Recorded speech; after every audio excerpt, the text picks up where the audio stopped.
નમસ્કાર વિદ્યાર્થી મિત્રો, વેબ સંકુલના ઓનલાઈન પ્લેટફોર્મ પર તમારા બધાનું હાર્દિક સ્વાગત છે. બેંકમાં ભરતીની શરૂઆત થઈ ગઈ છે.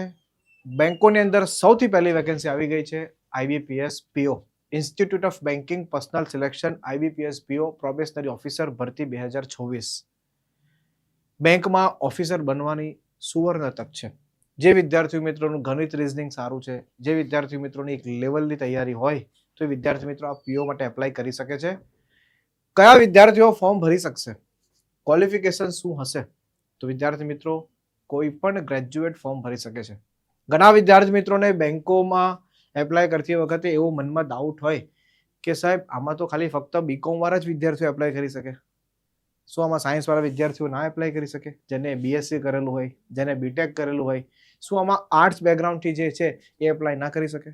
તો વિદ્યાર્થી મિત્રો કોઈ પણ ગ્રેજ્યુએટ હોય, બીકોમ હોય, બીબીએ હોય, બીએસસી કરેલું હોય, બીસીએ કરેલું હોય, બીબીએ કરેલું હોય, મેનેજમેન્ટ કોટાથી હોય, કોઈ પણ હોય, દરેક વિદ્યાર્થીઓ આ એક્ઝામ માટે એપ્લાય કરી શકે છે. કોઈ મિનિમમ પર્સન્ટેજની પણ રિક્વાયરમેન્ટ બિલકુલ પણ નથી. એવું નથી કે 60% જોઈએ જ, એવું નથી કે 50% જોઈએ જ.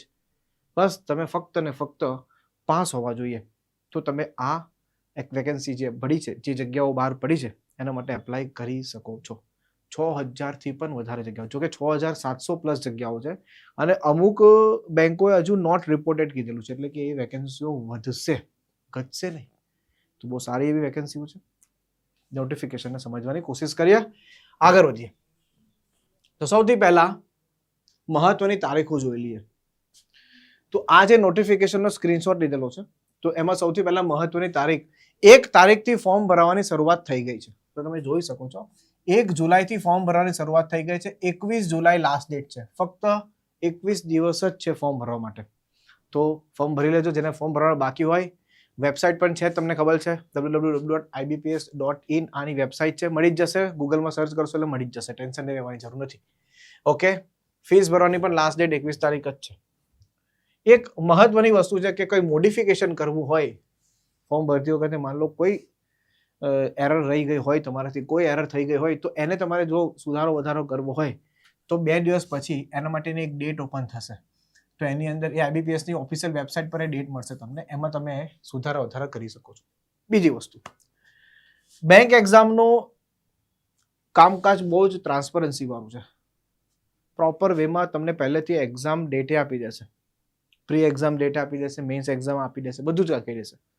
તો તમે જોશો અહીંયા કે ઓનલાઈન એક્ઝામ પ્રિલિમિનરી, એટલે કે જે પ્રી એક્ઝામ છે, જેની અંદર મુખ્યત્વે 3 વિષયો છે, આપણે જોઈશું આગળ, બટ જે પ્રી એક્ઝામ છે એ ઓગસ્ટમાં લઈ લેશે. હવે તમે જો વિચારો, 21 જુલાઈ તો ફોર્મ ભરવાની લાસ્ટ ડેટ છે, ઓનલાઈન એક્ઝામિનેશન પ્રિલિમિનરી ઓગસ્ટમાં એક્ઝામ છે, એનો મતલબ આ એવું જ માને છે કે તમે અહીંયાથી તૈયારી સ્ટાર્ટ કરી દીધેલી છે. એટલે આ 21 દિવસ અને ઓગસ્ટની લાસ્ટમાં એક્ઝામ હશે, ઓગસ્ટના લાસ્ટ સેટરડે સન્ડે કે મિડમાંથી એક્ઝામ સ્ટાર્ટ થશે, એટલે એટલો બધો સમય નહીં આપે, એટલો બધો સમય આપશે નહીં, તરત જ એક્ઝામ લઈ લેશે. અને ઓગસ્ટ છે તો ઓગસ્ટમાં એક્ઝામ લઈ જ લેશે. ત્યાર પછી એનું રિઝલ્ટ આપી દેશે તમને સપ્ટેમ્બરમાં, જો લખેલું જ છે, રિઝલ્ટ પણ આપી દેશે તમને. ઓકે, ત્યાર પછી મેન્સ એક્ઝામ માટે આવશે. તો મેન્સ એક્ઝામ ઓક્ટોબરમાં, ઓગસ્ટમાં પ્રી એક્ઝામ, સપ્ટેમ્બરમાં રિઝલ્ટ, ઓક્ટોબરમાં મેન્સ એક્ઝામ.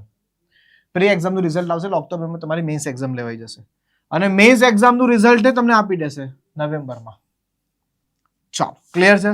અને ત્યાર પછી પર્સનાલિટી ટેસ્ટ ને બધી વસ્તુ છે, એટલે મતલબ ઇન્ટરવ્યુ કન્ડક્ટ થાય છે આની અંદર ઇન્ટરવ્યુ લેવામાં આવે છે. તો આ છે આઈબીપીએસ પીઓની મહત્વની તારીખો. ટૂંકમાં ફોર્મ ભરાવાથી લઈને ફાઇનલ રિઝલ્ટ સુધીની તારીખો અહીંયા ડિક્લેર છે. 1 જુલાઈથી ફોર્મ સ્ટાર્ટ થશે, નવેમ્બરમાં ખેલ ખતમ, એટલે બહુ શોર્ટ ટાઈમની અંદર બધી જ પ્રોસેસ પૂરી થઈ જશે. એટલે જે વિદ્યાર્થી મિત્રોની ઓલરેડી તૈયારી હોય એવા વિદ્યાર્થી મિત્રો જરૂરથી એપ્લાય કરો, અને જેની તૈયારી નથી એ વિદ્યાર્થી મિત્રો તૈયારી શરૂ કરી શકે છે, કારણ કે વેકેન્સી દર વર્ષે આવે છે. એવું નથી કે આ જ વર્ષે આવે છે, દર વર્ષે 5 થી 6000 વેકેન્સીઓ આઈબીપીએસ પીઓમાં આવે, દર વર્ષે આવે. 2011થી વેકેન્સી આવે છે, રેગ્યુલર વેકેન્સી આવે છે. આગળ આ તમારી સામે જે દેખાય છે એ કેલેન્ડર છે. જેમ કે આ આઈબીપીએસ પીઓની ભરતી છે, તો દર વર્ષે જે રીતે વેકેન્સી ઓગસ્ટ જુલાઈથી ચાલુ થઈ ગઈ છે, એવી રીતે દર વર્ષે જાન્યુઆરી ફેબ્રુઆરીમાં ઓલમોસ્ટ 15 જાન્યુઆરીથી ફેબ્રુઆરીના સ્ટાર્ટિંગમાં દર વર્ષે આઈબીપીએસ પોતાનું કેલેન્ડર પણ આપી દે કે આ વર્ષે કેટલી એક્ઝામ આવવાની છે. જુલાઈથી કાર્યક્રમ શરૂ થાય તો તમે જોઈ શકો અહીંયાથી કે આ જો પીઓની એક્ઝામ બરાબર છે. જો કીધેલું છે પ્રી એક્ઝામ 22-23 ઓગસ્ટ. આગળ મહત્વની તારીખ તેમાં હતું ઓગસ્ટ મહિનામાં એક્ઝામ, એટલે કે ઓગસ્ટના એન્ડમાં એક્ઝામ. યસ યા નો? જુલાઈમાં નોટિફિકેશન આવી ગયું. યસ યા નો? ત્યાર પછી સ્પેશિયાલિસ્ટ ઓફિસર અને આ બાજુ છે ક્લર્ક. એનો મતલબ ટૂંક સમયમાં આની વેકેન્સી પણ આવશે. ઓક્ટોબરમાં એક્ઝામ છે એટલે સમજી લો આની વેકેન્સી સપ્ટેમ્બરમાં આવશે. આની વેકેન્સી સમજો ઓગસ્ટમાં એક્ઝામ છે તો જુલાઈમાં નોટિફિકેશન આવી ગયું. ઓક્ટોબરમાં એક્ઝામ છે, સપ્ટેમ્બરમાં નોટિફિકેશન આવશે આઈબીપીએસ ક્લર્ક. આઈબીપીએસ ક્લર્ક એટલે બીજી એક નવી વેકેન્સી આવશે અને આ વખતે આની અંદર 10,000 થી પણ વધારે જગ્યાઓ અહીંયા રહેશે. આ નોટિફિકેશન આવી રહ્યું છે, હું તમને પહેલા અગાઉથી કહું છું, સપ્ટેમ્બરમાં નોટિફિકેશન આનું આવશે. ત્યાર પછી એની પર મેઇન્સ એક્ઝામો પણ ડેટ ડિક્લેર છે. હવે બેંકોમાં સૌથી કોઈ જો સરળ એક્ઝામ હોય ને તો એ છે ગ્રામીણ બેંકો. ગ્રામીણ બેંકની એક્ઝામ જેને રિજનલ રૂરલ બેંક્સ કહેવાય, આરઆરબી, પ્રાદેશિક ગ્રામીણ બેંકો. એનો મતલબ કે એનું પણ સ્કેડ્યુલ ફિક્સ છે. તો તમે જોઈ શકો છો પ્રિલિમ એક્ઝામ નવેમ્બરમાં છે. કોની? આરઆરબી પીઓની. તો આરઆરબી પીઓની પ્રી એક્ઝામ નવેમ્બરમાં છે તો આનું નોટિફિકેશન તમને ઓક્ટોબરમાં, જો કે આ હજુ વધારે આવશે, ઓગસ્ટમાં જ તમને જોવા મળી જશે. ઓગસ્ટમાં જ તમને જોવા મળી જશે. અને એવી રીતે ઓફિસ આસિસ્ટન્ટ એટલે કે આરઆરબી ક્લર્ક, એનું બંનેનું નોટિફિકેશન ઓગસ્ટમાં જ આવશે. આ બંને સાથે આવે. ફોર્મ બંનેના અલગ અલગ ભરવાના છે પણ નોટિફિકેશન બંનેનું સાથે જ આવશે. રેડી? આની એક્ઝામ ડિસેમ્બરમાં હશે, આની એક્ઝામ નવેમ્બરમાં હશે અને ત્યાર પછી આની મેઇન્સ એક્ઝામો પણ હશે. ક્લિયર છે? હવે હું તમને થોડું સમજાવી દઉં આની અંદર કે કઈ કઈ એક્ઝામની તૈયારી તમે અત્યારથી કરી શકો છો. તો બેંકની અંદર સમજો, બહુ સરસ મજાનું તમને સમજાવીશ અત્યારે. બેંકની અંદર જનરલી 3 ઓર્ગેનાઇઝેશન વર્ક કરે છે. એક છે એસબીઆઈ, એક છે આઈબીપીએસ અને એક છે આઈબીપીએસ આરઆરબીઝ, મતલબ રિજનલ રૂરલ બેંક્સ એટલે કે ગ્રામીણ બેંકો. દરેકમાં દર વખતે 2 પોસ્ટ આવે, 2 પોસ્ટ પર વેકેન્સી આવે. એક છે પીઓ અને એક છે ક્લર્ક. જો કે આને જુનિયર આસિસ્ટન્ટ કહેવાય, બરાબર છે. અલગ અલગ નામ આપેલો હોય, આને સીએસ કહેવાય, કસ્ટમર એસોસિએટ કહેવાય, જુનિયર એસોસિએટ કહેવાય. ત્યાર પછી આમાં પણ એક પીઓ અને આમાં પણ ક્લર્કની વેકેન્સી આવે છે. આમાં પણ પીઓ અને આમાં પણ ક્લર્કની વેકેન્સી આવે છે. રેડી? આ ઓફિસર છે, આ ક્લર્ક છે, આ ઓફિસર છે, આ ક્લર્ક છે. હવે તમે સમજો આમાં આ 2 એક્ઝામને છોડીને એક આ એક્ઝામ અને એક આ એક્ઝામ, આ બંને ઇંગ્લિશ અને હિન્દી ભાષામાં જ એક્ઝામ આપી શકાય છે. સમજો, ઇંગ્લિશ અને હિન્દી ભાષામાં જ એક્ઝામ આપી શકાય છે. એટલે કે તમે જ્યારે ટેસ્ટ આપો તો ટેસ્ટનું જે એક્ઝામિનેશન, જે ટેસ્ટની જે લેંગ્વેજ હોય એ ફક્ત હિન્દી અથવા ઇંગ્લિશ બેમાંથી એકમાં જ આપી શકાય છે. પણ જ્યારે આ એસબીઆઈ ક્લર્ક, આઈબીપીએસ ક્લર્ક, ત્યાર પછી ગ્રામીણ બેંક પીઓ ઓફિસર અને ગ્રામીણ બેંક ક્લર્ક, આ કુલ 4 એક્ઝામ તમે ગુજરાતી ભાષામાં આપી શકો છો. કારણ કે ઘણા વિદ્યાર્થી મિત્રોને એવું હોય કે સાહેબ ઇંગ્લિશ નથી ફાવતું, હિન્દી નથી ફાવતું, તો સાહેબ મારે તૈયારી ગુજરાતી ભાષામાં કરવી હોય તો તમારા માટે ઓપોર્ચ્યુનિટી છે. બેંકમાં bank SBI clerk, IBPS clerk, RRB પીઓ, આરઆરબી ક્લર્ક. હમણાં તમને થોડું કેલેન્ડરમાં સમજાયું કે આની વેકેન્સી સપ્ટેમ્બરમાં આવશે, આની વેકેન્સી ઓગસ્ટમાં આવશે અને ટૂંક સમયમાં 12,000 થી પણ વધારે ભરતીઓ આવી રહી છે. જુલાઈ એન્ડમાં તમને આનું નોટિફિકેશન જોવા મળશે. કોનું? એસબીઆઈનું. આઈબીપીએસ નું આવી ગયું છે, એસબીઆઈ પીઓ નું પણ આવી ગયું છે. આમાં 1500 જગ્યા આવી છે, આમાં 6,700 જગ્યા આવી છે. આ બધાની હજી બાકી છે. એટલે કુલ મળીને ઓવરઓલ જોવા જશે આ બધી જ મળીને ટોટલ 30,000 થી વધારે જગ્યાઓ છે 2026-27માં બેંકોમાં. આટલી જગ્યાઓ છે બેંકોમાં. તો આ બધી વેકેન્સીઓ આવવાની હજી બાકી છે. ઓકે, ચાલો આગળ વધીએ. તો તેના માટે એક પ્રોપર આપણી પાસે લાઈવ બેચ પણ છે. સિલેક્શન લાઈવ બેચ, જેમાં ગ્રામીણ બેંક, SBI અને IBPS આ તમામની તૈયારી કરાવતો એકમાત્ર બેચ છે જેનું નામ છે સિલેક્શન લાઈવ બેચ. તો આ લાઈવ બેચમાં તમે જોશો તો 2024-27 જેટલી પણ વેકેન્સીઓ આવવાની છે એ બધાની તૈયારી સાથે થઈ જશે. હવે આની અંદર તમે જોશો તો પ્રી પ્લસ મેન્સની તૈયારી, એવું નથી ફક્ત પ્રીની તૈયારી કરાવશું, કારણ કે એક્ઝામ બે ફેઝમાં લેવાય છે, પ્રી અને મેન્સ બેવ લેવાય છે. તો બેવની તૈયારી સાથે જ ચાલશે. બેંક ટાઈમ નથી આપતું. પ્રી એક્ઝામ અને મેન્સ એક્ઝામ વચ્ચે ઘણી 10 થી 15 દિવસ હોય છે. એટલે તમે એવું ના કહેશો કે પહેલા હું પ્રીની તૈયારી કરું ને પછી હું મેન્સની તૈયારી કરું. ના, બેવની તૈયારી એક સાથે થશે અને બેવની તૈયારી એક જોરશોરથી સાથે જ આપણે શરૂ કરીએ છીએ અને ઓલરેડી આ બેચ સ્ટાર્ટ થઈ ગઈ છે. એકાદ બે લેક્ચર પૈતા છે, વધારે નથી. ત્યાર પછી 200+ કલાકના લાઈવ લેક્ચર્સ, દરેક ચેપ્ટરમાં બેઝિકથી એડવાન્સ લેવલ સુધીના પ્રશ્નો, દરેક ચેપ્ટરમાં 100+ પ્રશ્નોની પ્રેક્ટિસ સીટ પણ, ત્યાર પછી વીકલી કરંટના લેક્ચર, ગણિત, રીઝનિંગ, અંગ્રેજી વિષયની સેક્શનલ ટેસ્ટ પણ આપવામાં આવશે. પ્રી પ્લસ મેન્સની 20 મોક ટેસ્ટ પણ તમને મળશે પીઓ ક્લર્કની. આના માટે વેબ સંકુલ લાઈવ એપ્લિકેશન ડાઉનલોડ કરી શકો છો અને આ બેચમાં તમે જોડાઈ શકો છો. આગળ વધીએ. હવે આપણે IBPS PO ના નોટિફિકેશનને સમજી લઈએ. તો IBPS POમાં અત્યારે કઈ બેંકે પાર્ટિસિપેટ કર્યું છે, ધેટ મીન્સ કઈ બેંકમાં જગ્યાઓ છે. તો તમે જોશો bank of Baroda, Canara bank, Indian overseas bank, UCO bank, bank of India, central bank of India, Punjab national bank, union bank of India, bank of Maharashtra, Indian bank અને પંજાબ એન્ડ સિંધ બેંક. એટલે આની અંદર કોઈ ICICI, HDFC, yes bank, Kotak Mahindra bank એવી કોઈ private સેક્ટરની બેંકો નથી. ટોટલી PSUs છે, પબ્લિક સેક્ટર યુનિટ છે. બધી જ પબ્લિક બેંકો છે, નેશનલાઇઝ ગવર્મેન્ટ બેંકો આની અંદર છે. આગળ વધીએ. ત્યાર પછી એજની વાત કરીએ તો ઓછામાં ઓછી 20 વર્ષ, વધુમાં વધુ 30 વર્ષ, 20 થી 30 વર્ષના વિદ્યાર્થીઓ આમાં એપ્લાય કરી શકે છે. બરાબર. હવે જોઈ શકો ST SC હશે તો 5 વર્ષ, OBC હશે તો 3 વર્ષનું એજ રિલેક્સેશન મળશે. બરાબર છે. તમારો જન્મ આ તારીખ પહેલા ન હોવો જોઈએ અને આ તારીખ પછી ન હોવો જોઈએ. ટૂંકમાં આ 2 તારીખની વચ્ચે જો તમારી બર્થ ડેટ આવતી હોય તો તમે એપ્લાય કરી શકો છો.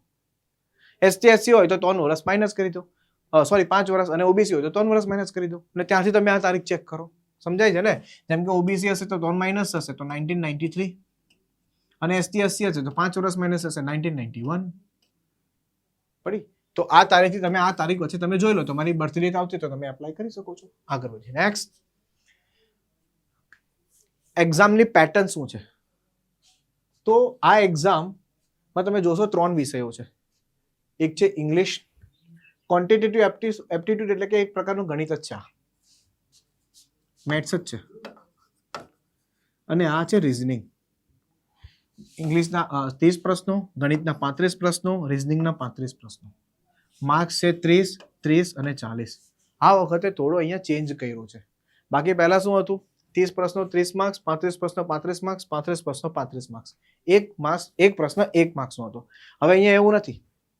ગણિતમાં 35 પ્રશ્ન પૂછવાના પણ 30 માર્ક્સ છે, એટલે એક પ્રશ્ન કદાચ 1 માર્ક્સનો હશે, કોઈક 2 માર્ક્સનો હશે, કંઈક એવું હશે. આ વખતે ચેન્જ આવ્યો છે. અને ઇવન રીઝનિંગમાં પણ 35 પ્રશ્નો 40 માર્ક્સના છે. રીઝનિંગનું વેટેજ વધારે છે. એટલે આ એક સારી વસ્તુ કહી શકાય, કેમ કે રીઝનિંગ એક ઇઝી સબ્જેક્ટ છે, આરામથી કરી શકાય છે. થોડી મહેનત કરો તો થઈ જાય. એમાં મીડિયમ ઓફ એક્ઝામ અંગ્રેજીનું પેપર તો અંગ્રેજીમાં જ રહેશે, બટ તમે જોશો મેથ્સ અને રીઝનિંગ ઇંગ્લિશ અથવા હિન્દી બેમાંથી કોઈમાં પણ તમે આપી શકો છો. આ ગુજરાતી ભાષામાં તમે નહીં આપી શકો. આની અંદર ઇંગ્લિશ અથવા હિન્દીમાં જ આપી શકો. દરેકનો સેક્શનલ ટાઈમ છે 20 મિનિટ 20 મિનિટ 20 મિનિટ, એટલે કે 60 મિનિટ, 100 પ્રશ્નો. આ થઈ ગઈ પ્રી એક્ઝામ. ટોટલી MCQ હશે, ઓબ્જેક્ટિવ ટાઈપ ક્વેશ્ચન લખેલું છે, ઓબ્જેક્ટિવ ટેસ્ટ છે, એટલે કે MCQ. નેક્સ્ટ, હવે આવશે મેઇન્સ એક્ઝામ. તો મેઇન્સ એક્ઝામમાં બી થોડો ચેન્જ છે આ વખતે. ચલો, રીઝનિંગ 40 પ્રશ્નો 60 માર્ક્સ. હવે આ ટોપિક જે છે એ તમને પાસ કરાવશે. સમજો, આ ટોપિક જ તમને પાસ કરાવશે, કારણ કે આની અંદર જે મેઇન્સનું જે લેવલ હોય છે ને, મેથ્સનું ખાસ કરીને, એ થોડું વધારે મતલબ ભારે હોય છે, થોડું વધારે લેવલનું પૂછાય છે. બરાબર છે. પણ આ ટોપિકો એવા છે કે આમાં થોડું જનરલ ઇકોનોમિક, બેન્કિંગ અવેરનેસ, એટલે કે બેન્કિંગ રિલેટેડ જે ટર્મ્સ હોય, RBIની પોલિસીસ છે, ATM શું છે, ટાઈપ્સ ઓફ બેંક છે, મતલબ અકાઉન્ટ છે, ટાઈપ્સ ઓફ અકાઉન્ટ છે, તો એ બધી વસ્તુઓ અહીંયા જનરલી પૂછતા હોય છે. બરાબર છે. Digital financial awareness including RBI. તો આ કમ્પ્લીટલી આપણે બેચમાં કરાવીએ જ છે. ઘણા બધા આના લેક્ચર્સ આપણે લીધા છે, બરાબર છે. અગાઉની એક બેચ છે એમાં બહુ સારી રીતે આપણે કરાયું છે. કમ્પ્લીટ 0 to હીરો લેવલનો સિલેબસ આનો આપણે કરાયો છે. તો આ તમને બહુ પાસ કરાવશે, કેમ કે એમાં જો તમે વેઇટેજ પણ તમે જો 50 પ્રશ્નો 60 માર્ક્સ, તમે જો સૌથી વધારે આ છે, જો કે આ પણ છે 60 માર્ક્સ, પણ 60 માર્ક્સ આ વધારે છે. ટૂંકમાં સરળતાથી માર્ક્સ લઈ શકાય છે. આમાં થોડા માર્ક્સ લેવા તકલીફ પડશે, પણ આમાં એકદમ ઇઝીલી માર્ક્સ કવર કરી શકાય છે. ઇંગ્લિશ અને હિન્દીમાં આવશે 45 મિનિટ આમાં છે અને 35 મિનિટ આમાં છે. ઇંગ્લિશ થોડું હળવું છે, જો આ વખતે 20 જ માર્ક્સ છે. 40 પ્રશ્નો 20 માર્ક્સ, અડધો માર્ક્સનો પ્રશ્ન હશે એક. ત્યાર પછી ગણિતમાં ખાસ ડેટા ઇન્ટરપ્રિટેશન અને એનાલિસિસ. એટલે આ લોકો અહીંયા ગણિતમાં છે ને ક્વોન્ટિટેટિવ એપ્ટિટ્યુડ જે આગળ વર્ડ હતો ને એને હટાવીને ડીઆઈ કર્યું. એટલે કે અહીંયા સૌથી વધારે પ્રશ્ન પૂછાશે મેથ્સની અંદર ડીઆઈ સોલ્વ કરવાના મેઇન છે. બરાબર. તો ડીઆઈ સાથે સાથે બીજા બધા ચેપ્ટરો પણ હશે, એવું નથી. એવરેજ હશે, રેશિયો હશે, પર્સન્ટેજ હશે, પ્રોફિટ એન્ડ લોસ હશે, પણ ડીઆઈ સૌથી વધારે હશે. ડીઆઈ નો ક્વેશ્ચન અહીંયા સૌથી વધારે હશે. કદાચ એ ચેપ્ટરો ડીઆઈ બેઝ હશે. રેડી. તો એમાં પણ 40 પ્રશ્નો 60 મેક્સિમમ માર્ક્સ છે. ઇંગ્લિશ અને હિન્દી 45 મિનિટ આપેલું છે. રેડી. તો ટોટલ 170 પ્રશ્નો, 200 માર્ક્સ, 160 મિનિટનો સમય, અને લાસ્ટમાં એક ડિસ્ક્રિપ્ટિવ પેપર પણ આવશે.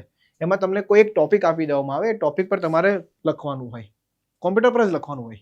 બરાબર છે. ત્યાં કોમ્પ્યુટર પર તમારે ટાઈપ કરવાનું હોય, ડિસ્ક્રિપ્ટિવ હોય એ લખવાનું હોય. ઇંગ્લિશ સબ્જેક્ટમાં જ લખવાનું હોય છે, અને 30 મિનિટનો સમય આપે, અને તમને 2 પ્રશ્નો પૂછે, 25 માર્ક્સ એનું ભારણ છે. રેડી. તો આ છે તમારું મેઇન્સનું. આ બધી જ એક્ઝામ આટલે સુધી એમસીક્યુ ઓબ્જેક્ટિવ, ખાલી આ એક જ ડિસ્ક્રિપ્ટિવ છે જેમાં લખવાનું હોય છે તમારે, બાકી ટોટલી બધું એમસીક્યુ જ હોય છે. ચાલો, તો આ મેઇન્સ એક્ઝામની પેટર્ન પર તમે સમજી લીધી હશે સારી રીતે. પડી ગઈ સમજ? આગળ વધીએ. હવે આ છે વેકેન્સીઓ. તો તમે જોઈ શકો છો અહીંયા ઘણી વેકેન્સીઓ બહાર પડી છે. ટોટલ 6700 પ્લસ વેકેન્સીઓ છે. આ અલગ અલગ ઝોનમાં અલગ અલગ વેકેન્સીઓ છે. બરાબર. ટોટલ 6700 પ્લસ વેકેન્સીઓ છે. Bank of Baroda, bank of India, bank of Maharashtra, Canara bank, central bank, Indian bank, overseas, Punjab, UCO અને યુનિયન બેંક ઓફ ઇન્ડિયા. આમાં ગુજરાતમાં એવું નહીં કે ગુજરાતમાં જ જોબ લાગે. આ ઓવરઓલ વેકેન્સી છે. આ ગુજરાતની વેકેન્સી નથી. હા, ક્લર્ક આવશે, આઈબીપીએસ ક્લર્ક, એસબીઆઈ ક્લર્ક આવશે, આરઆરબી પીઓ આવશે, આરઆરબી ક્લર્ક આવશે, ટૂંકમાં ગ્રામીણ બેંક પીઓ અને ક્લર્ક આવશે. તો એની અંદર જરૂરથી ગુજરાતની વેકેન્સી અલગથી આવશે. બટ આ આઈબીપીએસ પીઓ છે એટલે આમાં ગુજરાતની વેકેન્સી અલગથી નહીં આવશે. આ ટોટલ ઓવરઓલ વેકેન્સી છે.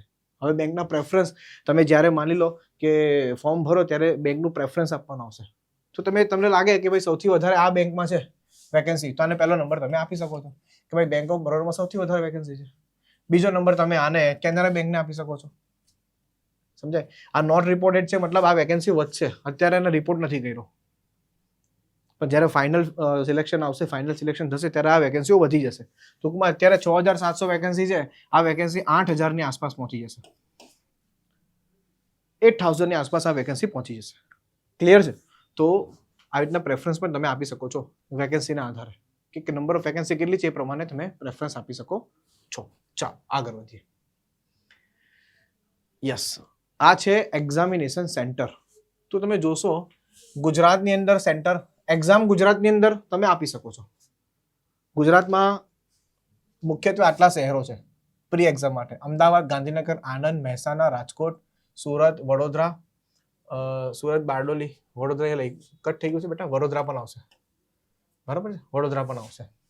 અને આ મેઇન્સ એક્ઝામના સેન્ટર છે: અમદાવાદ, ગાંધીનગર, રાજકોટ, સુરત, બારડોલી અને વડોદરા. એટલે કે આણંદ અને મહેસાણા આમાં નથી. ટૂંકમાં કહેવાનો મતલબ મુખ્યત્વે જે ગુજરાતના મુખ્ય શહેરો છે એની અંદર જ આ મેઇન્સ એક્ઝામ અને પ્રી એક્ઝામ લેવામાં આવે છે. ક્લિયર? આગળ વધીએ. તો આ છે કમ્પ્લીટલી આઈબીપીએસ પીઓનું નોટિફિકેશન.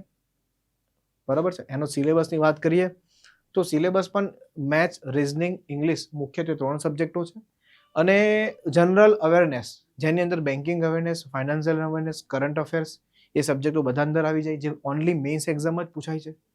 તો આ છે કમ્પ્લીટલી એનો સિલેબસ, મતલબ એક્ઝામ પેટર્ન અને સિલેબસ. ટૂંક સમયમાં આપણે એના સિલેબસ વિશે પણ ચર્ચા કરીશું કે કોઈ વિદ્યાર્થીએ પ્રોપર તૈયારી કરવી હોય તો કેટલો સિલેબસ કરવો. બેંક એક્ઝામનો સિલેબસ આમ જોવા જાય ને તો બહુ શોર્ટ એન્ડ સ્વીટ સિલેબસ છે, બહુ લેન્ધી સિલેબસ નથી કે 25 ચેપ્ટરો કરવાનો હોય, એવું બિલકુલ પણ નથી. એકદમ શોર્ટ એન્ડ સ્વીટ સિલેબસ છે. આપણે નેક્સ્ટ સેશનમાં સિલેબસ વિશે પણ ચર્ચા કરીશું અને કેવી રીતે તૈયારી કરવી ને એની પણ આપણે જરૂરથી માહિતી આપશું. રેડી? તો એના માટે આ છે SSC banking railway by web Sankul નામની આપણી યુટ્યુબ ચેનલ. આ યુટ્યુબ ચેનલ પર અપ ટુ ડેટ બધી જ ઇન્ફોર્મેશન આપવામાં આવે છે. કોઈ પણ ફોર્મ ભરાવાનું કેવી રીતે ભરવું છે, બરાબર છે, કોઈ વેકેન્સી નવી આવે છે, ભરતી બહાર પડે છે, જાહેર થાય છે તો એમાં કોને એપ્લાય કરી શકે છે, બધી જ A to Z માહિતી તમને મળશે. સાથે સાથે માની લો કે ટેસ્ટ કોઈ મતલબ લેવાય છે તો એનું કમ્પ્લીટલી સોલ્યુશન પણ અહીંયા કરવામાં આવે છે અને એ સોલ્યુશનની PDF તમને અહીંયા શેર કરવામાં આવે છે ટેલિગ્રામ ચેનલ પર. માની લો કે IBPS PO છે તો IBPS નું કમ્પ્લીટલી નોટિફિકેશન છે તો એ સૌથી પહેલા આપણે અહીંયા ટેલિગ્રામ ચેનલ પર શેર કરતા હોઈએ છીએ, જેથી વિદ્યાર્થી મિત્રો ને તરત મળી જાય એપ્લિકેશન મતલબ નોટિફિકેશન એ પ્રોપર રીડ કરી શકે. ક્લિયર છે? તો ટેલિગ્રામ ચેનલમાં જોઈન થાઓ, યુટ્યુબમાં તમે જોઈન થઈ જાઓ, જેથી તમને complete time to time proper વ્યવસ્થિત રીતે નોટિફિકેશન મળતું રહે અને તમે તમારી તૈયારી સ્ટાર્ટ કરી શકો છો. વિદ્યાર્થી મિત્રો, આ હતું કમ્પ્લીટલી IBPS PO. આની પર હું સિલેબસ માટે એક વિડીયો જરૂર લાવીશ અને બેંક માટેની જો તમારે તૈયારી પ્રોપર કરવી હોય તો આપણે એક પ્રોપર સિલેક્શન લાઈવ બેચ પણ છે, એ બેચમાં પણ તમે જોડાઈ શકો છો, જેમાં IBPS clerk, SBI clerk, RRB PO અને RRB ક્લર્ક જે એક્ઝામ ગુજરાતી ભાષામાં લેવાય છે એ એક્ઝામની તૈયારી તમે કરી શકો છો. એટલે આપણે બે લેંગ્વેજમાં કરાવે છે, ગુજરાતી પ્લસ ઇંગ્લિશ. આપણે બે લેંગ્વેજમાં કરાવીએ છીએ. આપણી પાસે જે બેચ છે એ ગુજરાતી પ્લસ ઇંગ્લિશ બેવનો છે. રેડી? તો એની અંદર તમે જોડાઈ શકો છો. Thank you so much. મળી છે નેક્સ્ટ સેશનની અંદર. જય હિન્દ, જય ભારત.